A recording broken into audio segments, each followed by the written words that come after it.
ఒక కిల్లర్ మిమ్మల్ని చంపేసి కొన్ని విచిత్రమైన సింబల్స్తో అతనే స్వయంగా పోలీస్కి చెప్పి ఇన్ఫార్మ్ చేసి అతను వెళ్ళిపోతే. Welcome back to LC media where stories unfold. ఇప్పుడు చెప్పబోయే స్టోరీ శాన్ ఫ్రాన్సిస్కోలో 90s ఒక అందరికీ వణుకు పుట్టించింది.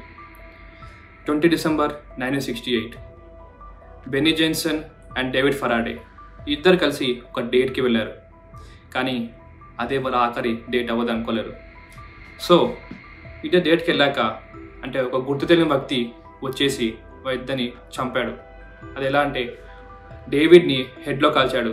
ఇది చూసి బెన్నీ పరిగెడుతుంది. ఆ కిల్లర్ బెన్నీని 5 సార్లు వెనుక నుంచి కాల్చాడు. ఇక్కడితో వాళ్ళ కథ సమాప్తం.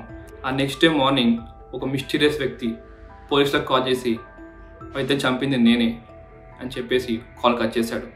కానీ పోలీసులు స్టార్టింగ్ ఇది ప్రాంక్ అనుకున్నారు, కానీ చివరిగా అదే నిజం.